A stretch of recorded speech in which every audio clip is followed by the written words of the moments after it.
Welcome back to the channel, everybody. I am Mick Alfany. Let's start off by giving a happy Mother's Day to everybody out there. Mama, Mama, you know why I love you. Ooh, you know I love you, Mama. Oh, Mama, you're the queen of my heart. Okay, so the high note wasn't the greatest, but hope you're having a good one out there. Okay, let's get to some news here. This article is from zcrypto.com and it's titled, "Regulation is Key to Solutions Crypto Could Offer to the De-Dollarization Debate." Now, it's getting very interesting when you see mainstream websites talking about things like this. It tells you they can't keep it a secret anymore. But wait.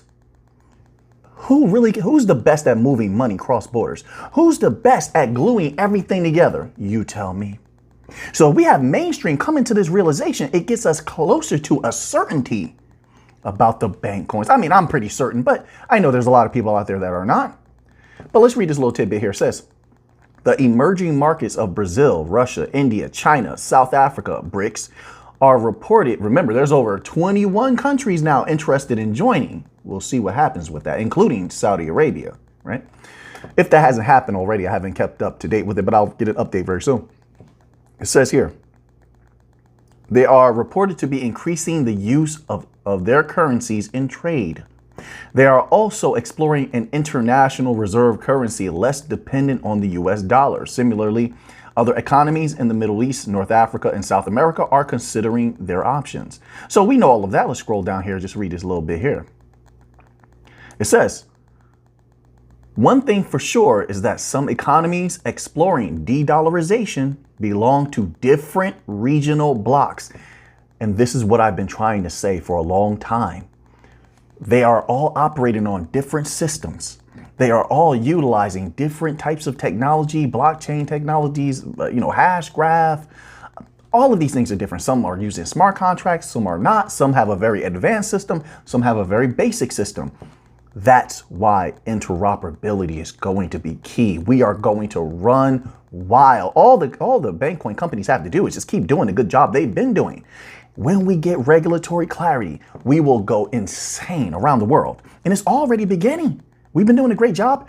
They've been rolling out regulatory clarity for a while now. It's all looking good. So let's just hope it continues to go good. But let's just continue to read this little tidbit here. It says, some of the economies only have country-specific positions regarding crypto legislation. And this is why you have all of these central banks calling for a sort of like a global standard for legislation. But I just don't see that happening. All we need for us personally, for us in the Bankcoin family is just for there to be a basic layout and clarity on what do you want us to comply with. And after that, boom, we're going to start to run wild. That's just personally how I see it. Not financial advice. I'm not a financial advisor. All right. So it says adopting a cryptocurrency, stablecoin, or CBDC whilst having different or no crypto legislation would pose challenges for these economies in pursuing a de-dollarization strategy. In other words, they literally need crypto. They need DLTs or something DLT based. Listen, I'm not too concerned with a CBDC because we're going to take that money because they need interoperability. See, we have everything the CBDCs lack, and they need us to glue everything together. That means that their capital is going to flow through us. It's that simple. So I'm not really worried about stable coins. Same thing. We get that value. We get that. We get that volume. Just take USDC, for example. All of that's going to flow through Stellar. What does it do to that price? XLM for transaction fees and for accounts, and you have it being used everywhere, and that's only going to grow. And of course, like I said, this is visionary stuff. This is in the future. We're still building towards that. We have to still walk through these governmental and regulatory fires. We have to, and that's going to hold things back. But we're building even despite that. But once that's out of the way, we'll see what happens. Things are looking good. All right. So it says here, it appears that there are no outright or easy solutions to de-dollarization, I'll say. But what it does is because everyone's moving towards that, it makes the future of the bank coins extremely bright. All right, so now let's move on here. So now this article here is from bncrypto.com and it's titled XRP SEC case Stuart Alderati says that XRP is not a security once again, but he goes deeper this time. And I like the detail because we can use all the data that we can get. So he goes a little deeper when it comes to the Howey test, right? So it says here, in his tweet, Alderati references SEC versus WJ Howey company at 1946 case in which the court ruled in favor of the Howey company. It says the Howey company sold tracts of citrus groves to buyers in Florida. They would then lease the land back to Howey. Company staff would then tend to the groves and sell the fruit on behalf of the owners.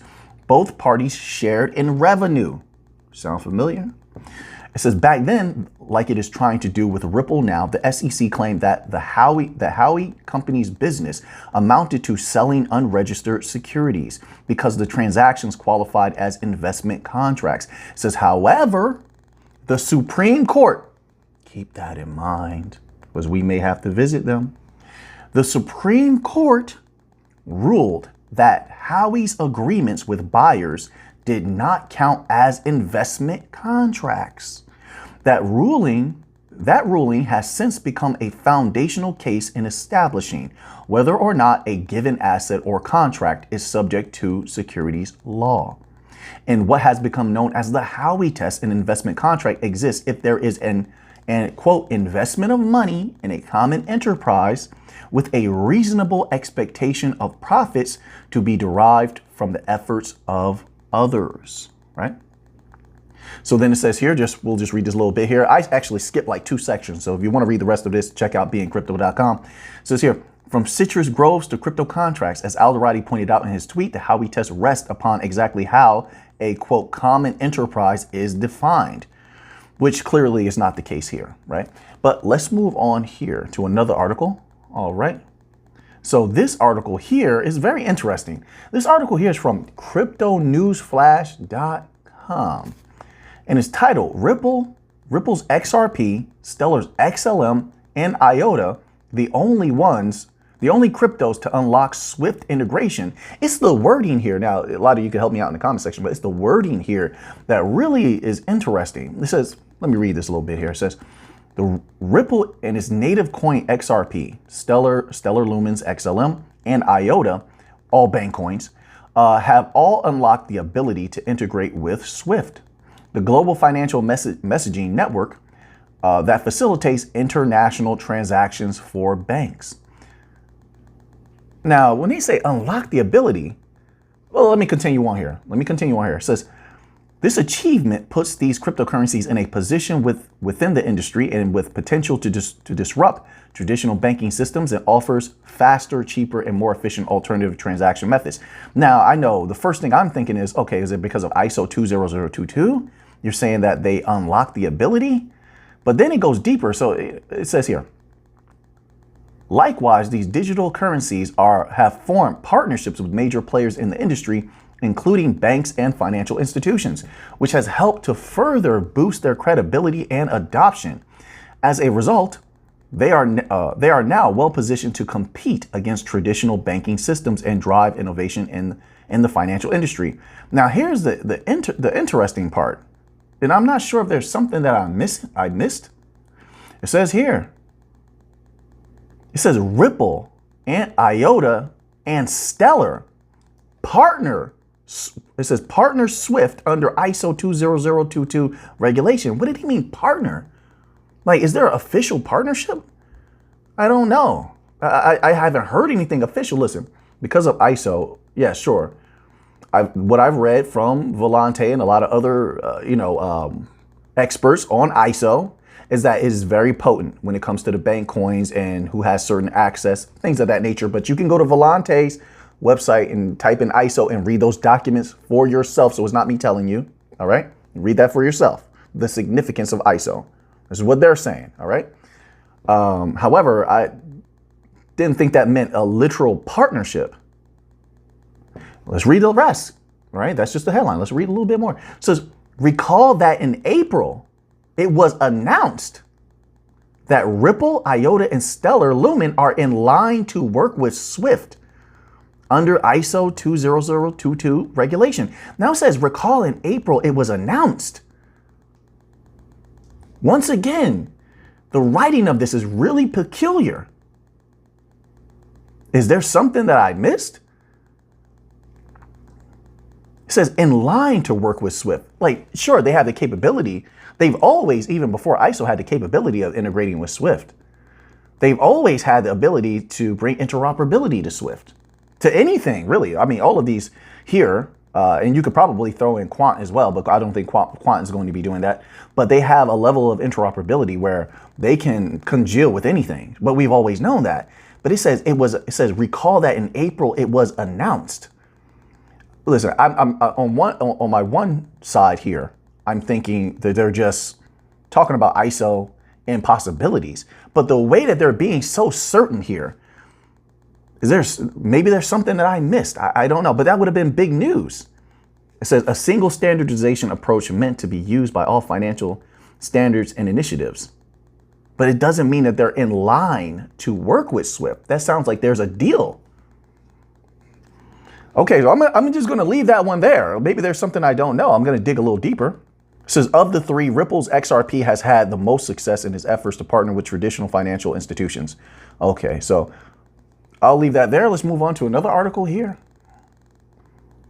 Some very interesting things, were put out today. It says, so this article here is from finbold.com, and it's titled, Finance Experts Set XRP Price for the End of 2023. So this is from financial expert Tim Doman, okay? And he says this, quote, recent court rulings seem to favor Ripple, leading to positive market sentiment. XRP has some great qualities, like being an excellent bridge between currencies, open source, permissionless, and carbon neutral. It says, plus transactions on XRPL settle in just 3 to 5. So we know all this. XRP is amazing. All the bank coins are absolutely amazing, the best of the best. Let's continue on here. It says, Doman mentioned that the Balmain and Lotus partnerships, which he believes could open up new possibilities for XRP. It definitely will, definitely. Introducing fashion and automotive NFTs to XRPL, which, quote, might boost XRP's value in the long run, unquote. And I'm sure that this is before the announcement, the official announcement of automated market makers and all of that as well, which if you saw the video the other day, could be very, very potent. It says, he added, quote, XRP's average price prediction for November 2023 is around 50 cents, which isn't bad. And the highest possible price, really? The highest possible price? About 54 cents. Has this, what? Like I understand without the case being settled or not settled, without an ending to the case, all right. But you said highest possible price.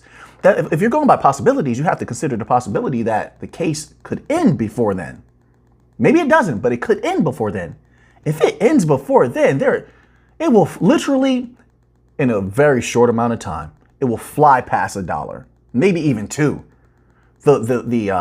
The rush to get into XRP by companies, banks, big money individuals, people coming back that left XRP, people that just heard about XRP, but they never really held, they never really believed, they saw the price was going up, they'll jump in as well, en masse. So 54 cents, no, that's possible if there's not an ending to the case. And on top of that, if things don't turn around, I don't think things will turn around and we'll go into a true bull run at that time, but it is possible. There's a possibility, okay? But we will see about that. But with the end to the case, no, it will go much higher, much higher. It says, while the lawsuit and market volatility create uncertainty, XRP has strong fundamentals. So we might see growth by the end of 2023. I can agree to that, yeah. So this is, okay, so this is from CEO. So these are reputable individuals, but I keep in mind that these are legacy system individuals here. So this is from CEO of Retirement Investments, Donnie Gamble. It says, Donnie Gamble has highlighted several reasons why XRP may experience growth in the future. Do you see the trend over the last 3 weeks? Let me pause there, my apologies. But do you see the trend over the last 3 weeks where you have all of these legacy system economists and experts speaking about XRP and a bevy of bank coins? I'm starting to notice that. Well, I don't know how to take that, but it's very interesting. Let's continue on here. It says, XRP development team has been working to enhance its technology and establish partnerships with major financial institutions worldwide. So you understand when these experts are speaking like this and they're respected, there's a lot of powerful eyes that are reading this. It's like they're trying to send up a flare. Like, hey, this is it right here. Listen, this is, for those who may not know, they're sending up the flare because their words, their papers are read all the time. Well, let's continue on. It says, which could increase its adoption as a payment method.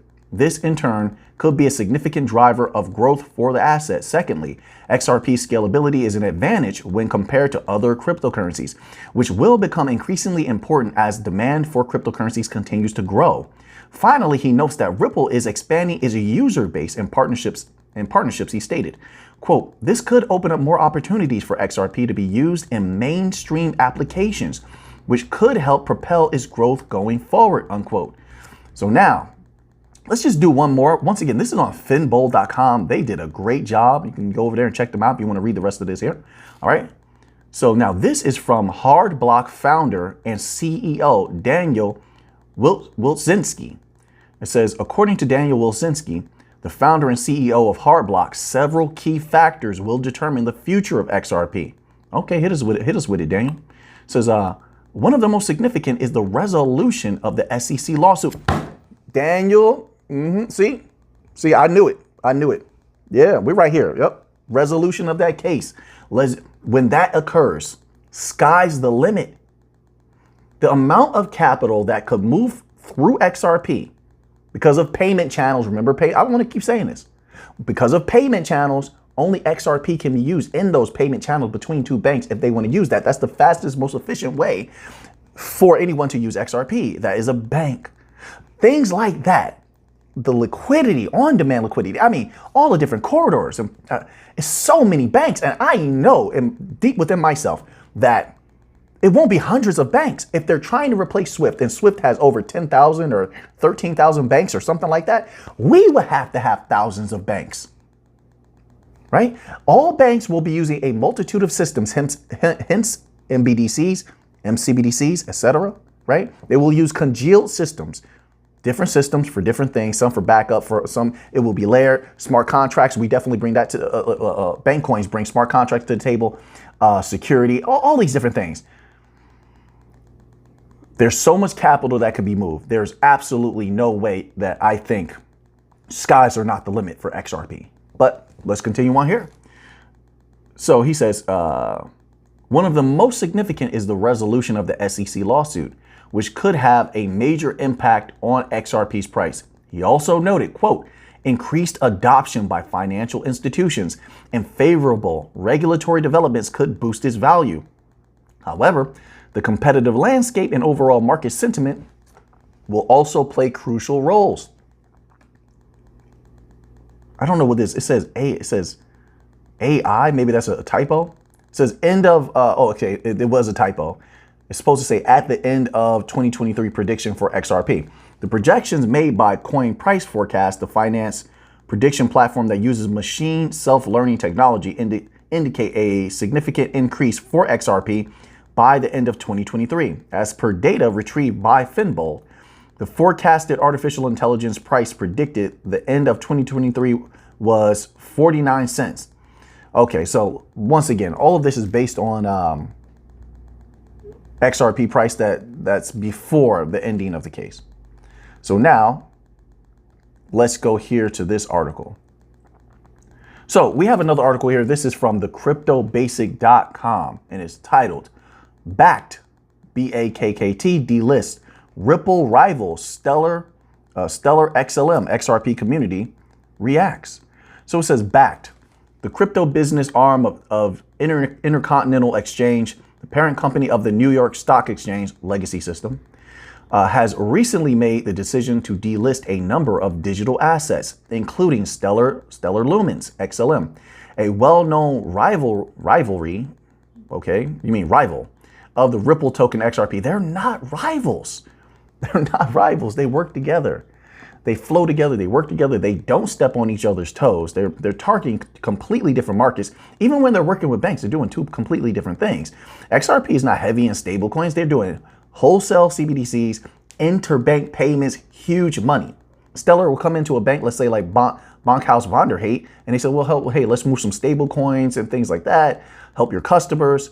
So they're completely different, and they all work together. A lot of, and I'm not sure, I won't say that about this article writer in particular, but a lot of individuals, they like to divide the community up. They like to divide and conquer, but that doesn't work here. All bank coins are working together, hence why they all promote interoperability, why they're all sitting at the Davos World Economic Forum, while they're all sitting on panels with all these governments together, by the way, over the years, together. All right, they're all working together. So now, just like the bank coins are no different than the banks as far as all the banks sort of have to work together to make the system run, right? And although you do have a war brewing now between the central banks and the smaller banks, for a time, they all function as one system. This is a new occurrence. So now, let's continue on here. It says, the exchange cited regulatory guidance and industry developments as the reasons for the mass delisting. A spokesperson for BOCT explained that the decision was part of the exchange's regular coin listing review process, which is designed to ensure that the interest of its clients and their consumers are best served. And how does that result in you delisting XLM, which was deemed as a currency by some financial regulator in New York, and then later Coinbase listed as a currency as well? I think I said currency before, but New York currency, Coinbase currency. Like, I don't understand that. So it says XRP community reacts. BACT's decision to delist XLM alongside other tokens has been met with stern criticism from the Ripple and XRP community, with some members questioning the motives. I do as well. Very suspicious, isn't it? Isn't it interesting that now that people are getting fired up about XLM, right? I've seen articles written on XLM over the last few months where people were never talking about it before, right? And then you have them doing all these big deals with United Nations and Franklin Templeton, and then all of a sudden, oh no, we're going to delist it. Maybe you're trying to slow down people getting it. I don't know. Like, it's very simple. We'll keep an eye on this, but that doesn't do anything to us who've been in it for a long time, sitting on a ton of it, and boom, it don't take a crazy price to see a disgusting profit at this point. You can't stop anything. You can't stop us. It's not going to happen.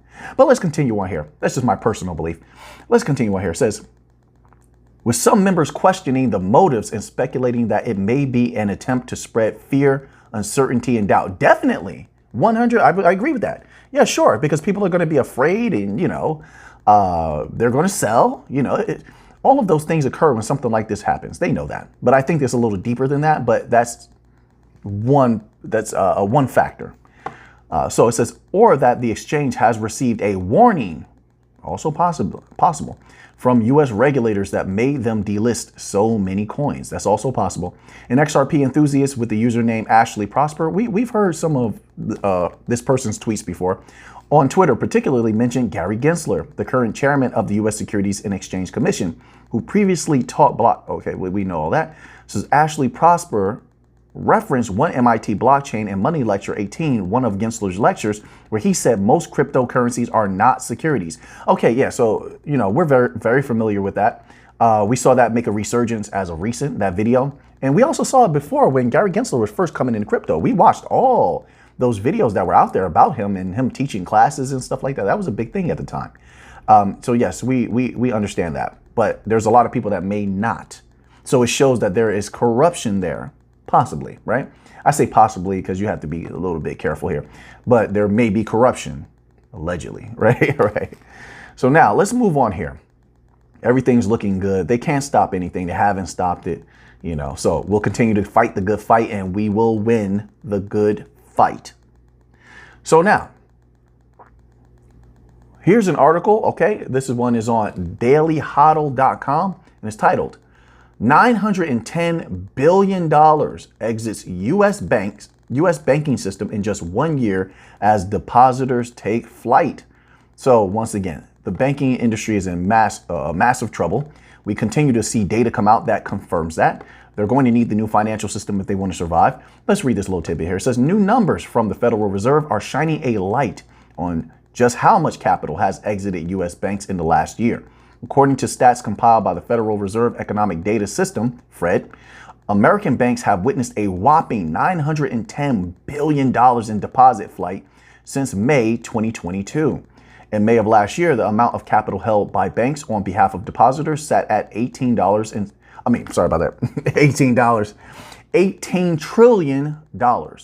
Today, the number is down to 17.15 trillion. Wow. And in the last week, 13 billion has exited the system in the last week. That's because people are starting to see they can't trust the banks. There's a few things. They know they can't trust the banks. They've been mistreated by the banks. That's another thing. They've been sweeping a lot of those articles under the rug where the banks don't comply with certain laws. That's what the articles are saying. So people are coming to them saying there's a problem with my account. I lost certain capital, and the banks are like, hey, nothing we can do about that. This is what the articles are saying. They're sweeping that under the rug. So the people feel like they've been wronged by the banks. Then they see the banks collapsing at the same time. So people have been taking out cash, right? This is what some people choose to do. Taking out cash. People have been buying gold. People have been buying silver. They're finding that it's easy to buy gold and silver. You know, not just the physical kind. I do love the physical gold. I can tell you. But gold, like I said, gold cards. I've been talking about this for like a year. But they didn't even know there's gold cards of all different kinds. And then on top of that, when they start discovering tokenized gold through blockchain, which also some of those have cards as well. And then you can spend that value outright. So people are understanding that and rushing to the safe haven of certain commodities, not just gold. I'm just using gold as an example. Okay. And like I said, also, let me circle back around just to clarify, because I know people are going to say not everybody has gold. A lot of people are sitting on cash. They've been taking their cash out. All right. So let's read just a little bit more here. It says shares of regional U.S. banks have been hammered following the failure of Signature Bank that we know. Let's skip that little part. It says the new numbers on bank withdrawals come after the Fed publicly revealed that more than 700, we've been talking about this, more than 700 American banks are considered to be facing, quote, significant safety and soundness risk, unquote, due to unrealized losses that exceed 50% of their capital. They must not have gotten an update. It was up to like 900. We just covered an article on this. It was like 910 or something like that. All right, so now we're going to close out with this article here. So this article is from wolfstreet.com and it's titled, "Despite Fed tightening and bank collapses, it's still an astoundingly loose financial situation in La La Land." Uh-oh, they look like they're about to dig into them. Let's read this little tidbit. It says, financial conditions and lending standards have become less loosey-goosey. All right, who's this written by? Wolf Richter. Okay, all right, Wolf. All right. You're in a funny mood today. Become less loosey-goosey than they were during the free money era when deposits paid zero interest and banks borrowed from their depositors for free. And, quote, financial stress, which spiked briefly during the SVB collapse, subsided again and returned to loosey-goosey, but just a little less loosey-goosey than during the free money era. It's like the partying is over, but now they're just relaxing in La La Land. I said that the monetary policy is loose. The way they're operating is still loose. But here's the kicker. You have individuals like Janet Yellen coming out and saying, hey, we may not have to raise interest rates again because the banks are tightening so much. So they're painting the picture that they're taking strict measures to do extreme tightening. But here we have an expert here saying that's not the way that it is. We'll continue to monitor this so we can discover the truth. But let's continue on. It says the weekly St. Louis Fed Financial Stress Index, one of the products that came out of the financial crisis, measures financial stress in the credit markets and was designed to indicate when another financial crisis might be at the doorstep. It dutifully spiked when SVB collapsed in mid-March, but only briefly and not very much, and then settled down again in La La Land. A level of 0 indicates normal market conditions. A level above 0 indicates above average market stress. Below 0 indicates below average market stress. It's below 0, negative 0.35 per the latest release on Thursday. During SVB collapse, it was above 0 for 2 weeks on March 17th, when it spiked to plus 1.54, and on March 24th, when it fell back to plus 0.34. Then it returned to the negative readings of La La Land. It says, the big rate hikes last year led to a series of mini spikes into above normal but still low levels of financial stress. It says, more loan officers On Net reported tightening lending standards across the board, except for consumer mortgages backed by the government, which is the majority. For them, lending standards have remained unchanged. Loan officers started tightening lending standards in July 2022, but they tightened after having loosened lending standards for 5 quarters in a row. So it's pointless. During the free money era, they tightened from a very loosey-goosey base. Everything's completely out of whack. Works well for the new financial system, but people are going to have to hold on to their blazers because we're in for a heck of a ride, I'll tell you that. If things continue this way, we'll see if they can turn it around. I doubt that they can turn it around, but you know, we're going to make it no matter what. We're going to survive. We're going to thrive no matter what. All right. So now that you have that information, what are you going to do with it? I know what I'm going to do with it. So until next time, let's get to the Monday.